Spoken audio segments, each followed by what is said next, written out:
বন্ধুরা, টি-20 world cup 2026-এর trophy জিতে টিম ইন্ডিয়া হয়ে গেল একেবারে মালামাল। কিন্তু জানো কি, এই জয়ের পর কোন খেলোয়াড় কত বড় পুরস্কার পেল, কে পেল গাড়ি, আর কে জিতল গোল্ডেন ব্যাট ও গোল্ডেন বল? আজ আমরা তোমাদেরকে জানাবো ওয়ার্ল্ড কাপ 2026-এর পুরো অ্যাওয়ার্ড সেরিমনির সব চমকপ্রদ তথ্য।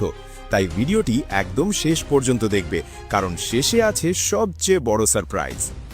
কোন কোন তারকা খেলোয়াড় পেল বড় বড় পুরস্কার, কে জিতল গোল্ডেন ব্যাট এবং গোল্ডেন বল, আর কে পেল একেবারে নতুন গাড়ি? হ্যাঁ বন্ধুরা, আজ আমরা তোমাদের জানাবো পুরো অ্যাওয়ার্ড সেরিমনির সব তথ্য।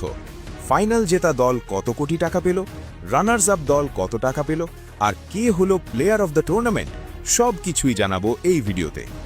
বন্ধুরা, আজ ভারত ও নিউজিল্যান্ডের মধ্যে টি-20 ওয়ার্ল্ড কাপ 2026-এর ফাইনাল ম্যাচ খেলা হয়েছিল, আর এই ম্যাচটা ছিল একেবারে রোমাঞ্চে ভরা। এই ফাইনালে টিম ইন্ডিয়া প্রথমে ব্যাট করে 255 রান করে। এরপর জবাবে নিউজিল্যান্ডকে একেবারে গুড়িয়ে দিয়ে টিম ইন্ডিয়া এই বড় ম্যাচটি জিতে নেয়। এই জয়ের সঙ্গে সঙ্গেই টিম ইন্ডিয়া টি-20 ওয়ার্ল্ড কাপ 2026-এর ট্রফি নিজেদের নামে করে নেয়, আর এর সঙ্গে সঙ্গেই শুরু হয় জমজমাট অ্যাওয়ার্ড সেরিমনি।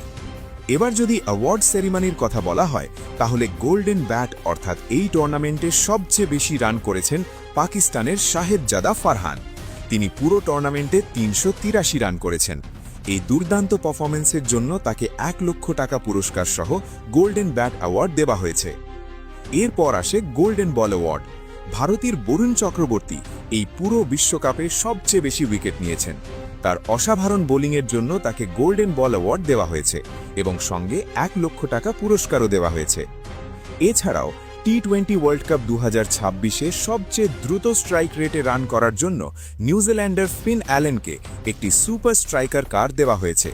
তিনি এই টুর্নামেন্টে 298 রান করেছেন এবং প্রায় 200 স্ট্রাইক রেটে রান করেছেন।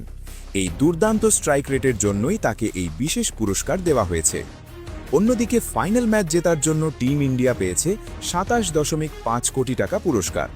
আর সবচেয়ে বড় ব্যাপার হলো, টিম ইন্ডিয়া টানা দ্বিতীয়বার টি-20 ওয়ার্ল্ড কাপ জিতে ইতিহাস তৈরি করেছে। আর ফাইনালে হেরে যাওয়া নিউজিল্যান্ড দল 14.5 কোটি টাকা পুরস্কার পেয়েছে। এছাড়াও পুরো টুর্নামেন্টে টানা 3টি অর্ধশতক করা সঞ্জু স্যামসনকে প্লেয়ার অফ দ্য টুর্নামেন্ট ঘোষণা করা হয়েছে। পুরো টুর্নামেন্টে তার ধারাবাহিক দুর্দান্ত পারফরমেন্সই তাকে এই বড় সম্মান এনে দিয়েছে। সঞ্জু স্যামসনকে এই পুরস্কারের সঙ্গে 1 লক্ষ টাকা দেওয়া হয়েছে। বন্ধুরা, সত্যি বলতে এই বছরের টি-20 ওয়ার্ল্ড কাপ ছিল রোমাঞ্চ, রেকর্ড আর চমকে ভরা। আর টিম ইন্ডিয়ার এই জয় কোটি কোটি ভক্তের জন্য